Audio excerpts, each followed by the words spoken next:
Chapter 1. Ankh-Su-Namun. Thebes, Egypt, 1290 B.C. Thebes was the city of Imhotep, the high priest of the dead. It was also the city of Ankh-Su-Namun. Ankh-Su-Namun was the pharaoh's lover, but she loved Imhotep. Imhotep walked into her bedroom and took the beautiful woman in his arms. "My love for you is more important than life," he said. Outside the bedroom door, Imhotep's priests watched. But when Pharaoh Seti I of Egypt walked in, they couldn't stop him. Imhotep quickly ran into the next room. Pharaoh Seti heard something, but he didn't see him. "Who was here?" Seti asked Ankh-Su-Namun. "I know somebody was here, in your bedroom." And then the pharaoh looked into the next room. "Imhotep," he said, "my high priest." Ankh-Su-Namun looked at Imhotep. They had to kill the pharaoh before the pharaoh and his soldiers killed them. Ankh-Su-Namun took her knife and pushed it hard into the pharaoh's back. The pharaoh's eyes opened wide. Then Imhotep took the pharaoh's sword and killed him. They heard something outside.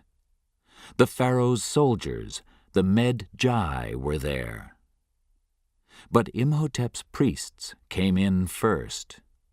They took the pharaoh's sword from Imhotep's hand. "Come with us," the priests said to him. "Quick!" They pulled him away from his lover. "No," said Imhotep, "I will stay with Ankh-Su-Namun." "Please, go," said Ankh-Su-Namun.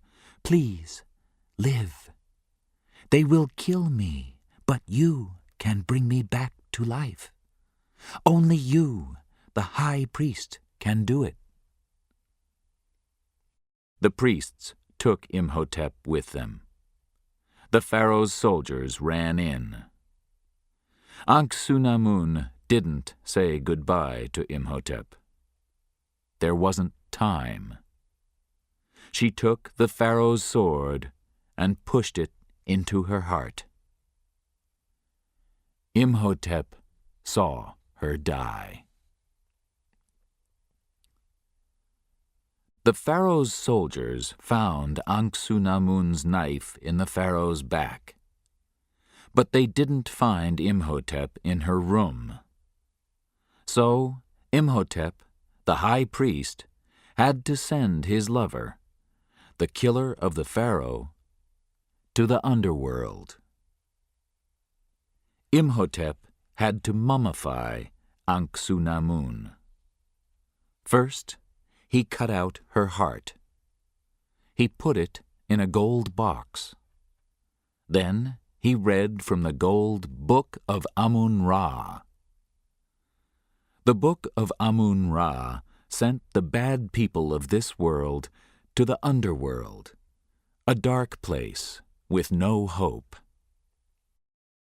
They all watched her go, the Med-Jai, the people of Egypt, and the priests.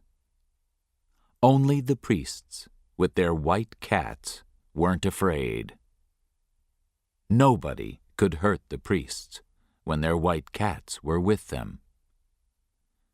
But Imhotep could bring his lover back from the underworld, back from the dead. The Book of the Dead could bring Ankh-Su-Namun back.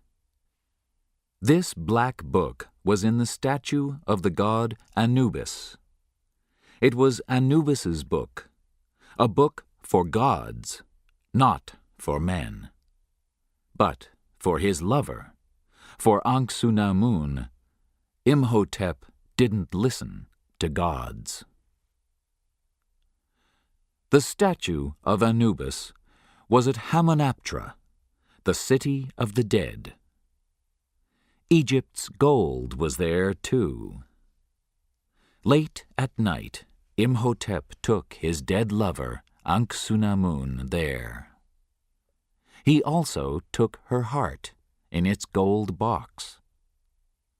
He went across the desert to Hamunaptra on horseback with his priests. There were 10 soldiers at the statue of Anubis, but Imhotep was the high priest, so the soldiers helped him. They carried dead Ankh-Su-Namun. Imhotep and his priests found the Book of the Dead, and they took it to an underground room, a room of the dead. The soldiers followed. When Imhotep began to read from the Book of the Dead, Ankh-Su-Namun's heart moved in its gold box. There was life in it again. Then Ankh-Su-Namun opened her eyes. "Nothing can stop me now," thought Imhotep. But he was wrong. The Medjai from Thebes ran into the underground room with swords in their hands. They stopped Imhotep. They broke the box with Ankh-Su-Namun's heart in it, and Ankh-Su-Namun died again. The Medjai mummified Imhotep's 21 priests, and Imhotep had to watch. They made the 10 soldiers from Hamunaptra into mummies too. They put them all into the ground before they were dead. But for Imhotep, there was something worse than that. First, they cut out his eyes with knives. Then they put him into the ground, a mummy before he was dead. But that wasn't the worst thing. They put scarabs on Imhotep's face. The scarabs ran into his mouth and nose and started to eat him. This was Homdai, or half-life. "The scarabs will eat him for all time," said the Medjai. "Imhotep is half dead, and he will be half dead for all time. Nobody can bring him and Ankh-Su-Namun back to the world of the living, or he will make everybody in the world his mummies, and the scarabs will fly again and eat us all. It will be the end of the world. So we, the Medjai, will stay here and watch Imhotep. First us, and then our sons, and then the sons of our sons. Nothing is more important than that." The Medjai looked down at Imhotep. The scarabs started to eat him. He could never get out. Or could he? Chapter 2. O'Connell and Evelyn. 3,215 years later. Hamunaptra, 1925. Most of Hamunaptra is under the desert. Only 1 or 2 houses stand in Seti I's great city of the dead, and in those houses some soldiers are fighting for France. They are fighting with hundreds of desert horsemen. Again and again the horsemen came out of the desert with the sun on their backs. They had guns, and they shot at the soldiers. One of the men was a better fighter than the other soldiers. This man wasn't French. He was American, and his name was Rick O'Connell. Next to him was Benny, a Hungarian. Benny was O'Connell's friend. Sometimes, when he wanted something. "Why are you here?" O'Connell said to Benny, and he shot again. "I took some gold from a temple," said Benny with a smile. "And you? Why are you a soldier? Did you kill somebody?" "No," said O'Connell, "but I'm thinking about it." And he shot another horseman from his horse. "No, tell me," Benny said. "Why are you here in the desert?" "I want to have a good time," said O'Connell. The horsemen were now very close. O'Connell shot. Then he shouted and shot again. "There's only you and me, Benny," shouted O'Connell. But Benny didn't answer. He wasn't there. 4 horsemen were almost on top of O'Connell. He ran. He saw Benny in front of a temple. The Hungarian went in and started to close the temple door. "Don't close that door!" O'Connell shouted at Benny. But Benny closed it in his face, and O'Connell couldn't open it. "I'm going to get you for this!" O'Connell shouted at Benny through the closed door. But first there were 4 desert horsemen with guns in his face. He had a problem. "Okay," shouted O'Connell. "I'm ready. The 4 of you. Fight me!" But the 4 horsemen didn't fight. Their horses went up on their back feet. Their ears went back, and their eyes opened. They threw the 4 horsemen to the ground and ran away. The horsemen followed them. "Why?" O'Connell thought. "I don't understand." He turned around. There, behind him, was an old statue. It was the god Anubis. Why did the horsemen run from a statue? But suddenly he was afraid too. A wind came across the desert. The yellow ground moved with the wind, and under it there was a big face. It was the face of the high priest Imhotep. O'Connell ran away from Hamunaptra, but there were eyes on his back in the hot desert. He knew that. He could feel them.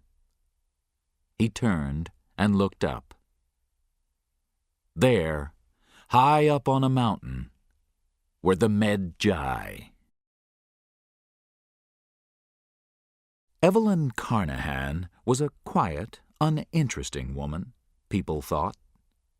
And she worked in a quiet place. It was a place full of very old books.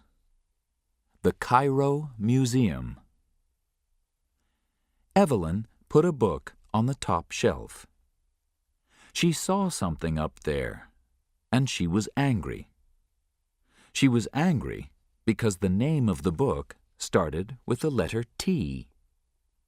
Why was it on that shelf? The other books on the shelf started with S.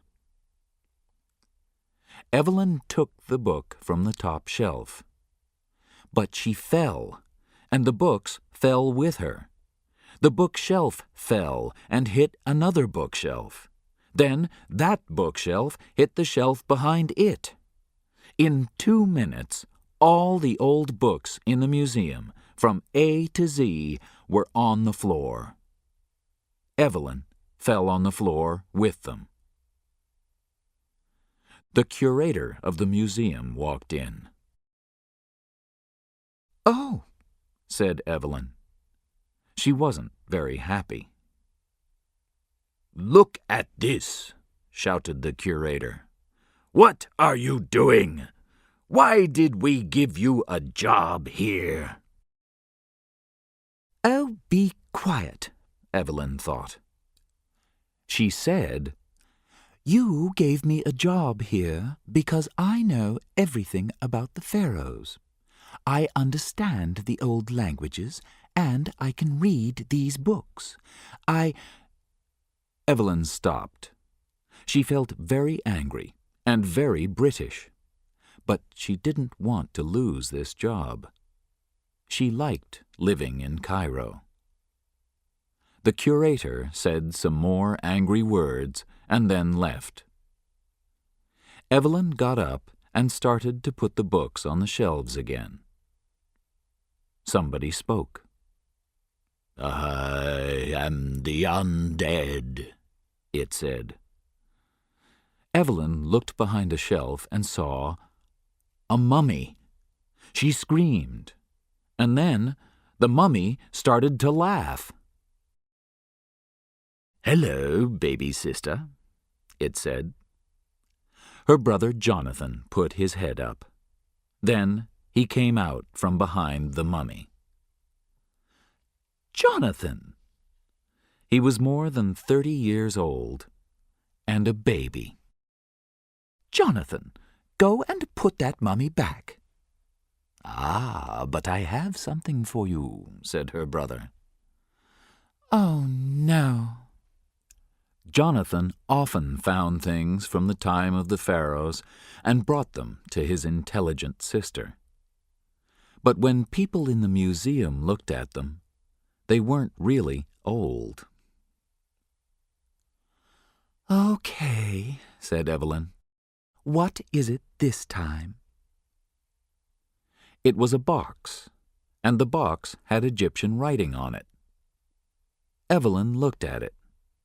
She opened the box carefully and took out a key and a map. "Jonathan," she said, "this is very important." Evelyn and Jonathan took the box to the museum's curator. The curator looked at it. "See," said Evelyn. "It's from the time of Seti I." "Maybe," said the curator. The curator wasn't excited. Evelyn couldn't understand that. Did the curator know something about the box? "Who was Seti I?" asked Jonathan. "Was he rich?" "The richest of the pharaohs," answered Evelyn. Jonathan liked this answer. The curator looked at the map. "This map is more than 3,000 years old," said Evelyn. She knew a lot about the pharaohs, and she wanted the curator to forget the books on the floor. "The writing tells us that it's a map of Hamunaptra." The curator was afraid of the name Hamunaptra, but he turned away from Evelyn so she didn't see his face. "My dear girl," said the curator, "there are a lot of stories about Hamunaptra." "Is this Hamunaptra, City of the Dead?" asked Jonathan. He and Evelyn had an Egyptian mother. They listened to stories about Hamunaptra when they were children. "Yes," Evelyn answered. Hamunaptra, city of the dead. The pharaohs put their gold there. The curator had the map in his hands. It was above a candle on his desk. He moved his hands down. "No!" shouted Jonathan. He pulled the map away from the candle and put out the fire with his hand. Some of the map was black now. You couldn't see the city of the dead.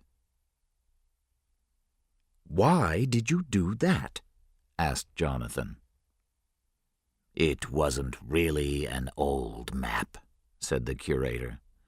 "Didn't you know that, Miss Carnahan? That's very stupid of you."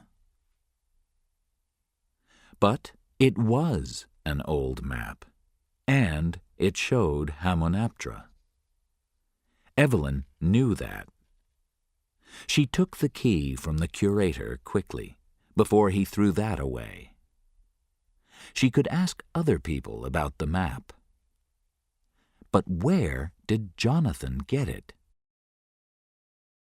Outside the curator's office, she asked her brother that question.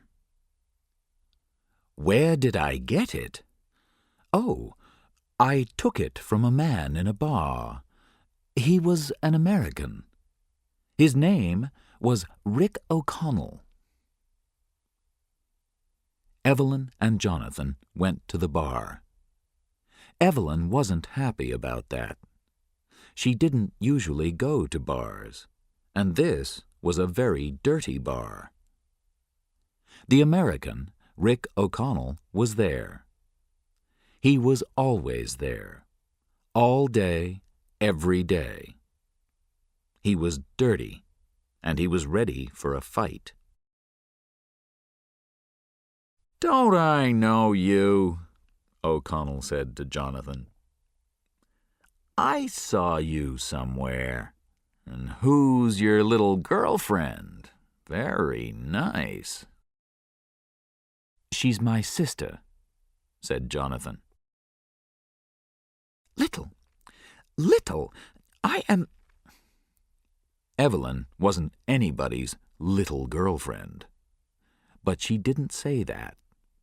She wanted to leave. But this man knew about the map and the key. Only O'Connell had the answers to her questions. "We found this box," she began.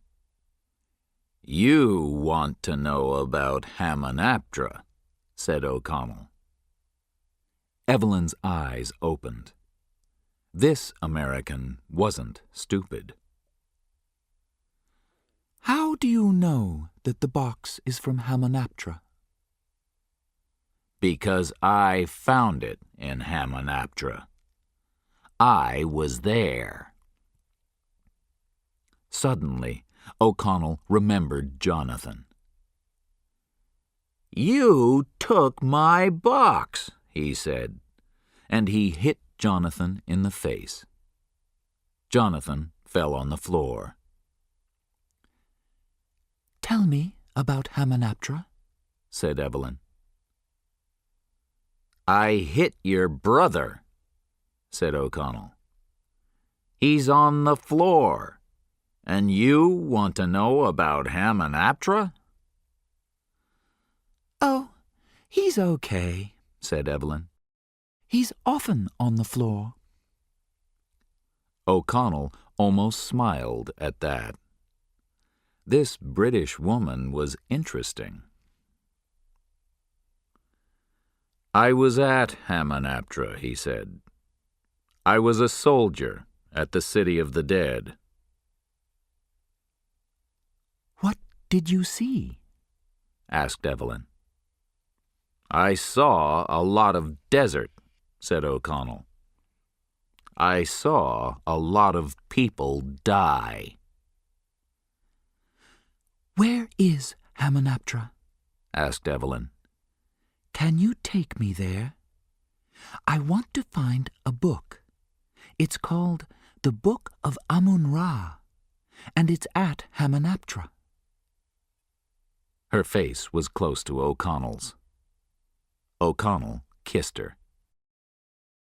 "What? Jonathan, get up. You and I are leaving this bar." "Thanks for the visit," shouted O'Connell before they walked out the door.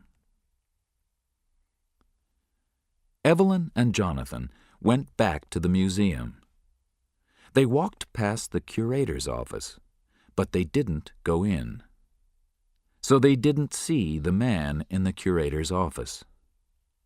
The man in the office knew the curator. He knew O'Connell, too. He was high on a mountain when O'Connell ran away into the desert. His name was Ardeth Bey, and he was the head of the Medjai. The curator was in the Medjai, too. "Miss Carnahan wants to go to Hamunaptra," said the curator. "Stop her," said Ardeth Bey.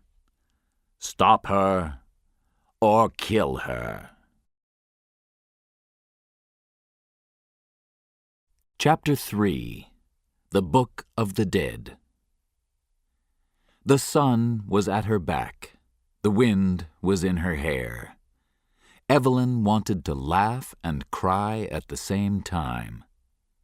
She loved the desert, and the idea of Hamunaptra was exciting. She and Jonathan were near the temple now. Their horses were very tired. Then they saw a man outside the temple. "Oh, no," said Evelyn. The man said, "Can I help you down from that horse?" "O'Connell!" "That's me." "What are you doing here?" She wanted to be angry with O'Connell, but he looked cleaner now, and maybe he could help them. "He's here for the gold," said Jonathan. O'Connell smiled. "Oh, I only want to have a good time," he said, and he looked into Evelyn's eyes. More people arrived outside the temple. There were 3 Americans and a lot of Egyptian diggers. With them was Benny. "You came back," O'Connell said to Benny. Benny laughed. "You too." Outside the temple, there were a lot of thin horses. One of the Americans, Daniels, asked, "Where did these horses come from?" "They're waiting," said Benny. "Sometimes people find Hamunaptra, but they all die. Their horses wait for them, but then they die too." Benny, the Americans, and their diggers looked for a way down under the desert to the gold. Jonathan walked around the houses, but then he found the top of the statue of Anubis. Most of the statue was under the desert. He, Evelyn, and O'Connell started to dig down and down into the desert. They found a dark room under the ground, and they got in through a wall. "We're the first people in this room for more than 3,000 years, said Evelyn. For her, this was wonderful. It's dark and cold down here, said O'Connell. He wasn't very excited. Where's the gold? said Jonathan. You boys don't understand, thought Evelyn. We find the wonderful world of the pharaohs, and I'm with them. Then they lit a candle in the room. Oh, my God, said Evelyn. It's a sarnetcher. It's a what? Asked O'Connell. The priests made mummies in this room, Jonathan told him. The dead went to the afterlife from here, said Evelyn. O'Connell didn't like that. He took out his gun. They walked through the dark, from room to room. Some of the rooms were very small.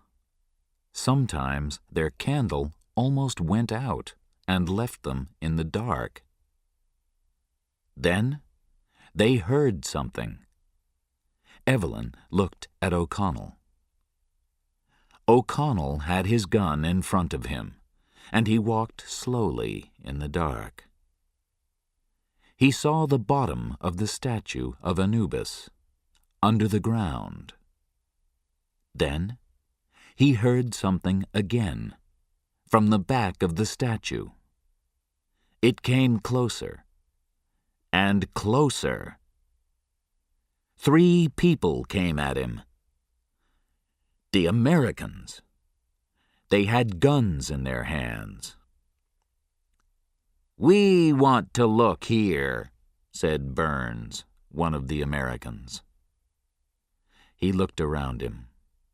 He wore thick glasses. "No, we want to look here," said O'Connell. "This is our statue, friend," said Daniels. "I don't see your name on it, friend," said O'Connell. More guns came out now. The Diggers and Benny all had guns too. We have 10 guns, and you have 1, said the Hungarian, not very nicely. It doesn't look very good for you. It looked bad for me before in this city, said O'Connell. But here I am again. Here I am too, said Jonathan. His face was white, but he had a small gun in his hand. Benny's eyes were wild. He wanted to kill O'Connell. Evelyn put her hand over O'Connell's gun. Let's be nice children, she said, and play nicely. She pulled O'Connell away, and Jonathan followed. The Americans and Benny laughed. We can dig in other places, Evelyn told O'Connell. Evelyn walked down under the statue of Anubis, and Jonathan and O'Connell followed. Evelyn wanted to dig under the statue, before the Americans got into the statue from above. They stood under the statue, and Jonathan and O'Connell started to dig into it. Above them, the Americans and their diggers started to dig into the top of the statue. Then they heard horses and guns. "Stay here!" shouted O'Connell. He got his gun and ran up to the Americans. Evelyn and Jonathan followed him. O'Connell saw Benny, the Americans, and the diggers shooting. Around them were Ardeth Bey and the Medjai with their guns. O'Connell ran to Benny and started shooting at the Medjai. "Oh, not again," said Benny. "Do you like fighting?" "No, but I look good when I do," said O'Connell. And he shot a Medjay soldier. Evelyn had a gun in her hand for the first time. She shot at the Medjay too. "Stop!" shouted Ardeth Bey. The Medjay stopped shooting. Everybody stopped shooting. It was quiet. "Leave this place," said the head of the Medjay. "Leave this place or die." Ardeth Bey left, and the other Medjay soldiers followed him. "There's gold here," said Daniels when it was quiet again. "Those soldiers were here for the gold." "No," said O'Connell. "They're desert people. Water is important to them, not gold." "But there's something more important than water or gold down here." O'Connell, Jonathan, and Evelyn went back down to the bottom of the statue. The Americans and their diggers started to dig again at the top. They got into the statue, and the diggers found a big box. There was Egyptian writing on the box. Benny read it. "Don't open this," he told the other men. The Americans laughed. "Seti the First wasn't stupid," said Benny. "The diggers can open the box. I'm out of here." Benny knew Egypt. He understood the country's language and its gods. He was afraid, and he ran. "Open the box," Burns said to the diggers. The diggers were afraid, but they opened the box. Then they screamed. Scarabs ran out of the box. The scarabs ran into the diggers' feet, up their legs, up and into their brains. Then the scarabs ate their brains. The diggers stopped screaming. The Americans were afraid, but they took the gold from the box. Benny came back into the room. "What did that writing on the box say?" asked Henderson. "It said, 'Open this and you die.'" At the bottom of the statue, Jonathan was asleep. Evelyn and O'Connell stopped digging and sat on the floor in the dark. They were very tired. O'Connell lit a fire and looked into Evelyn's eyes. Evelyn put her face close to his.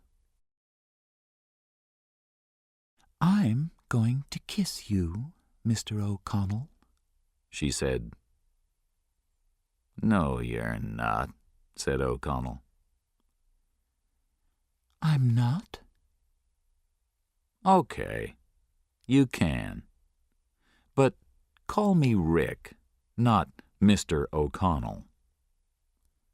Evelyn smiled and put her face closer to his. "Rick," she said, and closed her eyes. "Rick." And then she was asleep. O'Connell smiled. "That was nice, ma'am," he said. The next morning, They got into the top of the statue of Anubis. Inside, there was a coffin. "Look," Evelyn said to Jonathan. "there's no writing on this coffin, so the dead man in here isn't going to the afterlife. He's staying in this world. He did something very, very bad." Jonathan took out the key and put it in the coffin. The coffin half opened. O'Connell pulled the coffin open, and a 3,000-year-old mummy stood up. O'Connell, Evelyn, and Jonathan screamed. Then the mummy fell back in its coffin. Imhotep wasn't dead, but he wasn't of this world. He was undead. He wanted life. Above them, the Americans looked in the box. They wanted gold, but they found only a book. Henderson took it out. "It's an old black book," he said. "Be careful with that," said Benny. "It's the Book of the Dead." "I don't want a book," shouted Daniels. He was angry, and he kicked the box. The box broke, and a smaller gold box fell out. "That's better," said Daniels. And he took the box with Ankh-Su-Namun's heart in it. That evening, Evelyn, Jonathan, and O'Connell walked up to the top of the statue again. They sat around a fire with the Americans. Benny was asleep, with the Book of the Dead next to him. Evelyn tried not to take it, but it was impossible. She had to look at it. She took it and opened it. The second person in 3,000 years with the Book of the Dead in her hands. It was exciting. "Do you think that's a good idea?" asked O'Connell. "Oh," said Evelyn, "people read books all the time." She looked at O'Connell. Her face said, "I work in a museum. I know about books, and you don't." Evelyn began to read to O'Connell from the book. Kum Ra. Hum Day. Below them, Imhotep moved. The words from the Book of the Dead started him on his way back to life. The scarabs started to fly again. Chapter 4. Imhotep. They could hear the scarabs, hundreds of them. And then they saw them. They all wanted to scream, but there wasn't time. Evelyn, Jonathan, and O'Connell ran up some stairs. The scarabs ran past below them. "They almost got us," said O'Connell. "Evelyn, I said—" But Evelyn wasn't there. She lost O'Connell and Jonathan when they ran up the stairs. She walked into a dark room below them. Where was she? She didn't know. "O'Connell!" Evelyn shouted. "O'Connell!" Then she saw one of the Americans. He had his back to her, but it was Burns. "Oh, hello," said Evelyn.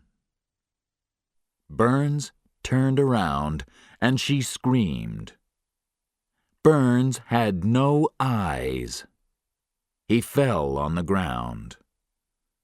Evelyn turned away, but she came face to face with Imhotep. Imhotep, with Burns's blue eyes. Imhotep couldn't see very well because Burns had to wear glasses. He looked at Evelyn. "Ankhsunamun," he said. "Help me," Evelyn said to Burns. But Burns couldn't see, and he could do nothing. "Kadish Pharos Ankhsunamun," said Imhotep. Evelyn was very afraid. "I'm going to die," she thought. "Please, somebody help me." Suddenly, O'Connell ran in with a gun in his hand. "Oh, there you are," he said to Evelyn. "Where—" He saw Imhotep. He shot Imhotep and pulled Evelyn to him. Then he took Evelyn's hand in his hand, and they ran. Ardeth Bey and 10 Medjay soldiers stopped them. "I told you before, leave this place or die," said Ardeth Bey. "It's okay," said O'Connell. "I shot the mummy. No problem." "A gun can't kill Imhotep," said Ardeth Bey. He was very angry. "Now get out of here, all of you!" Medjay soldiers found the Americans and Jonathan, and they all went back above ground. Only one person wasn't there. Benny was below the ground. He was with Imhotep. "I can use you," Imhotep told Benny in Egyptian. "And I will give you gold." Yes," said Benny. "I want the box with Ankhsunamun's heart," Imhotep told him. Above ground, Medjay soldiers helped Burns walk to a horse. "What did you do to him?" shouted Henderson, the 3rd American. "Look at his eyes." "We helped him," said Ardeth Bey. "Now leave here before Imhotep kills everybody." They all got on their horses. They wanted to get away from Imhotep. "I got him," said O'Connell. "I told you, I shot this Imhotep."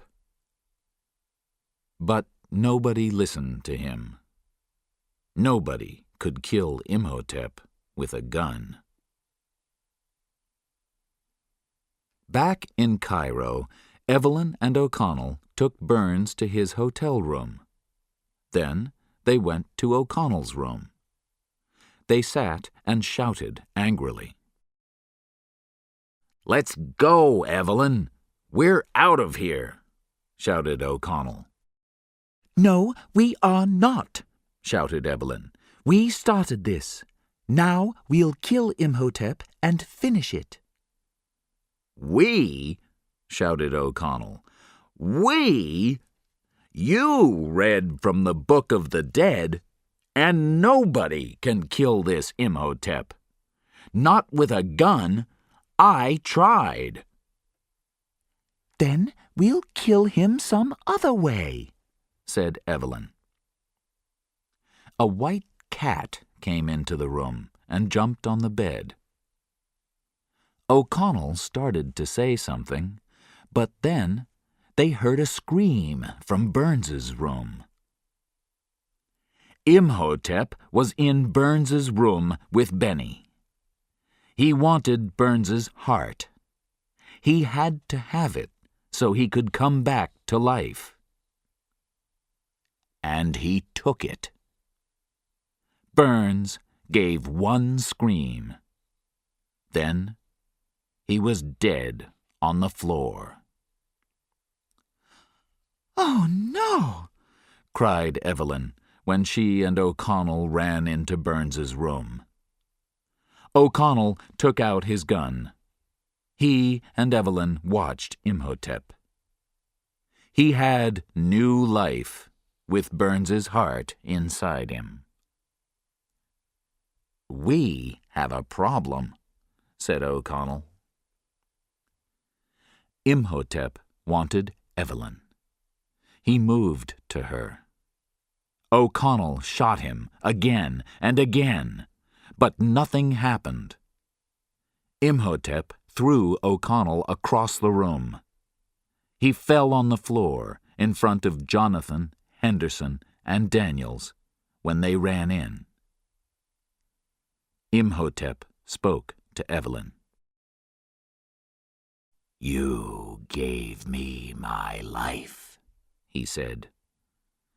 "I thank you." He moved his face close to her and almost kissed her. But suddenly the white cat ran into the room. Imhotep saw it, and he was afraid. He stopped kissing Evelyn and ran out of the room. "What happened?" asked O'Connell. "The priests in Seti's time had white cats," said Evelyn. "The cats sat at the doors of the afterlife." "That's good," said O'Connell. "But we have big problems." Henderson looked at Burns on the floor. "Am I next?" he said. "I was in the room when we found that book."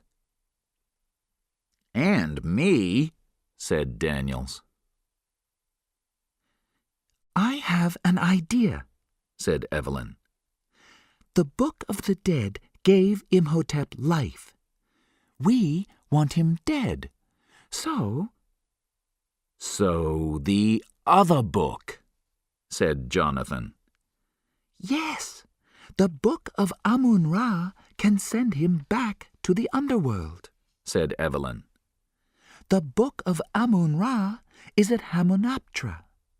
But where in Hamunaptra?" "The museum.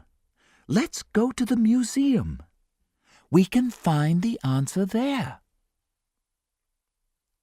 "I'll wait here," said Henderson. "Me too," said Daniels. Henderson went back to his hotel room. Daniels went back to his room too. He looked at the gold box and smiled. Outside, the scarabs were everywhere, and more people came back to half-life. They were mummies, and they followed Imhotep. The streets were full of the undead. They walked slowly, and they repeated Imhotep's name again and again. Jonathan, Evelyn, and O'Connell walked to Jonathan's car and drove slowly to the museum. The undead looked into the car, but Jonathan didn't stop. At the museum, they found the curator. Ardeth Bey was with him. "This is the end of the world," said Ardeth Bey. We cannot stop the undead, and we cannot stop Imhotep.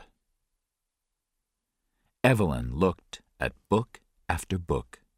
She read for hours. And then, "This is it!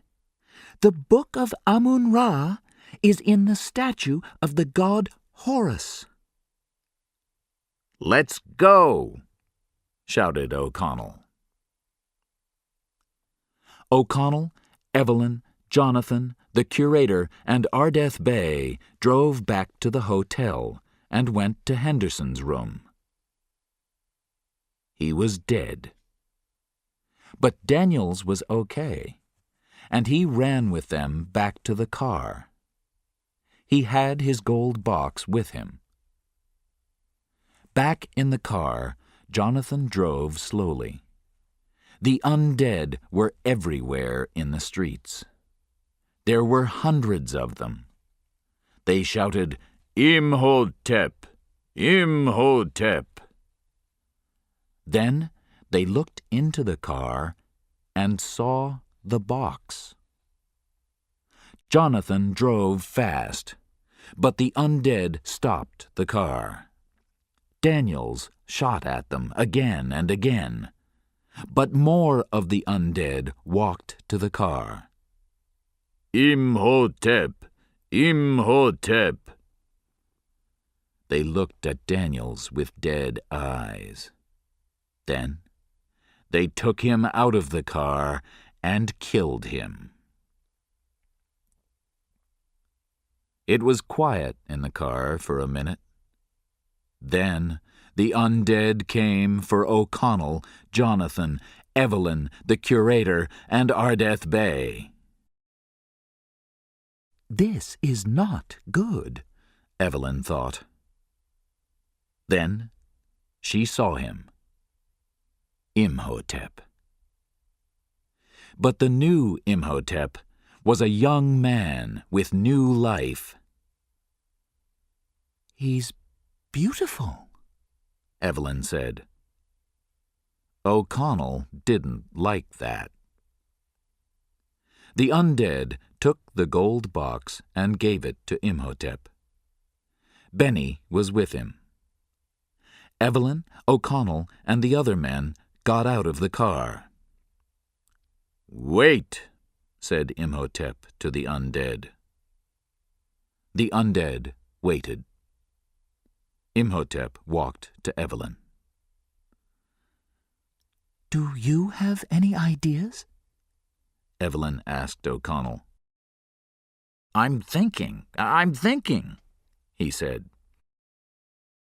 Imhotep put out his hand to Evelyn.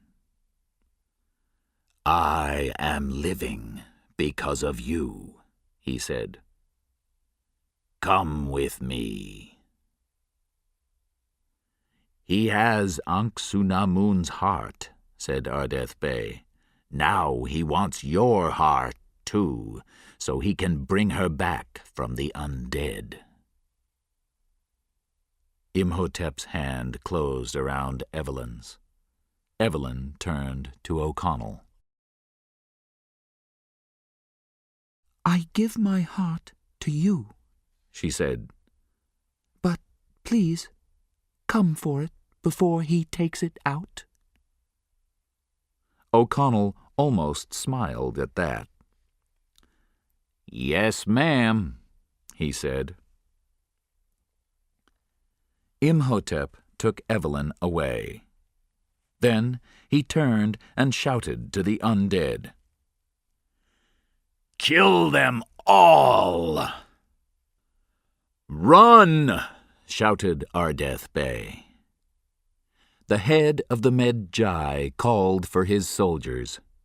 He took his sword and fought with the undead. The curator fought too, but the undead killed him. O'Connell and Jonathan ran. "We can't leave Ardeth Bey," shouted Jonathan. "Yes, we can," said O'Connell. "We're going to Hamunaptra.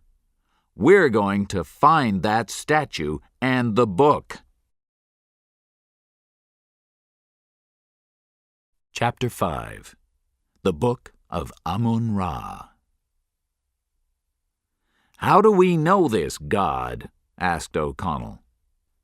"Horus," said Jonathan. "He has a big nose. Look for a big bird. That will be him." "Okay," said O'Connell. "Where do we start?" He looked at the houses and the temple in Hamunaptra. He had no ideas. Below O'Connell and Jonathan, Benny had a gun in Evelyn's back. Imhotep was in front of them. "Walk," said Benny. "You'll die in the end," said Evelyn. "I will," said Benny.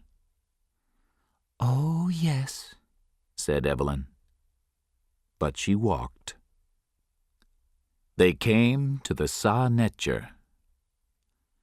At the same time, Ardeth Bey and the Medjai were on their way across the desert.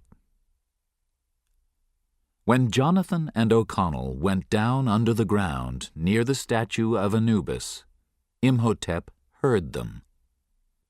He took some water from the gold box with Anksunuman's heart in it and threw it at a wall. His mummified priests from 3,000 years before walked in. "Find them," said Imhotep. Jonathan and O'Connell found the statue of Horus. Then the mummified priests found them. Ardeth Bey and his soldiers came in and fought with the mummified priests. "Does anybody have a white cat?" asked Jonathan. "Find the book," shouted Ardeth Bey.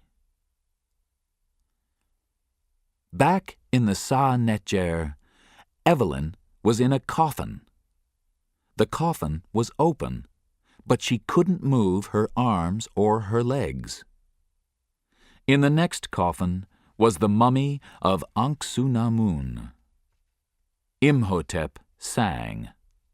He had the Book of the Dead in one hand, and he put the other hand on Anksunamun's dead face. "This is a love story," thought Evelyn. "He loved her for 3,000 years, and now I'm going to die for his love." Ardeth Bey and his soldiers fought hard, but there were more and more mummies.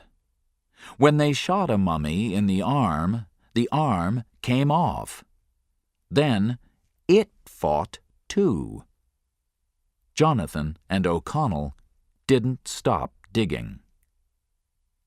And then they found a gold box, and in the gold box there was the Book of Amun-Ra. It was beautiful, but they couldn't look at it now. "Take the book and help the girl!" Ardeth Bey shouted. Imhotep read from the Book of the Dead. "When you die," he told Evelyn, "Anksunamun will live, and I will never die." Anksunamun's eyes opened. Imhotep opened the coffin and took a knife. He stood with it over Evelyn's heart. This was the end. Suddenly, O'Connell and Jonathan ran into the room. Imhotep turned to them. "I found it, Evie!" Jonathan shouted. He showed her the Book of Amun-Ra. "I found it!" "Stop talking!" Evelyn shouted at her brother. "Get me out of here." Imhotep put the knife down and walked to Jonathan. "Open the book, Jonathan," Evelyn shouted. "That's the only way." Jonathan tried, but he couldn't open it. "Is there a key?" he asked. Imhotep smiled. He had the key. He moved nearer to Jonathan. O'Connell took a sword from a statue's hand and started to cut into Evelyn's coffin. "Imhotep's going to kill Jonathan," thought Evelyn. She thought quickly. "Jonathan, are there any words on the front of the book?" Jonathan ran away from Imhotep and looked at the book at the same time. "Words?" he said. "Yes." O'Connell started to break the coffin. Imhotep turned and called the mummified priests back into the Sa-Netcher. Jonathan tried to read the Egyptian writing on the front of the Book of Amun-Ra. Why didn't he listen carefully in Egyptian classes at school? O'Connell pulled Evelyn from the coffin. Jonathan read the words. "Rashin Ulu Kashka," he said. The big doors to the room opened. 10 mummified soldiers walked into the room. A new kind of mummy, worse than the other soldiers. "Tell the soldiers that you're the boss," said Evelyn. "Who? Me?" said Jonathan. "Finish the words on the front of the book, you stupid boy." "Oh, yes," said Jonathan. "The book! The book!" Above Jonathan, in a room full of gold, Benny was a happy man. Here was the gold of the pharaohs. He carried a lot of gold up to his big white horse and put it in some bags on the horse. Then he went down again for more gold. Below, in the Sa-Netcher, Imhotep walked to Jonathan and looked down at him. Jonathan looked at the book. "I can't read this," he screamed to Evelyn. "This Egyptian letter. There are 2 lines at the top, 1 line at the bottom. There's a little—" "It's an ankh," said Evelyn. "Ah!" Soldier mummies fought with O'Connell. He was on the ground. Their swords were above him. "Hutash im Amenephus," shouted Jonathan. The soldier mummies stopped. Imhotep looked back at them. The soldier mummies looked at Jonathan. "Why are you looking at me?" Jonathan asked them. "You're their boss now," shouted Evelyn. "Tell them." "Tell them what?" said Jonathan. Ankh-Su-Na-Mun started to get up from her coffin. She wanted her life. She hit Evelyn again and again. Evelyn screamed. "Jonathan!" screamed Evelyn. "Tell the soldiers! Stop her!" "Oh, yes, right," said Jonathan. And then, "Fakushka Ankh-Su-Na-Mun!" Ankh-Su-Na-Mun took her knife and put it above Evelyn's heart. But the soldier mummies jumped across the room and killed her. Imhotep screamed when he saw the love of his life die again. He jumped on Jonathan and took the book of Amun-Ra from his hands. "Now you die," he said. O'Connell ran across the room and cut Imhotep's arm off with the statue's sword. Imhotep smiled. Nobody could kill him. He took Jonathan in his other hand. "Okay, so he can fight with his left hand," said O'Connell. But the book of Amun-Ra was now on the floor, and the key was on the floor too. Evelyn got out of the coffin and ran to the key. She opened the book. O'Connell pulled Imhotep away from Jonathan. Imhotep turned and threw O'Connell across the room. Evelyn looked into the book of Amun-Ra. "Can you fight with Imhotep for 3 or 4 minutes? Please," she shouted to O'Connell. Imhotep threw O'Connell across the room again with his one arm. "No problem," O'Connell answered. Imhotep took O'Connell's sword. "You are going to die," he said. Evelyn read from the gold book. "Kadish Mal!" she shouted. "Kadish Mal! Parid Us! Parid Us!" Imhotep turned. He was very afraid. How did she know these words? They were the end for him. The god Anubis came into the room. He walked through Imhotep and left again.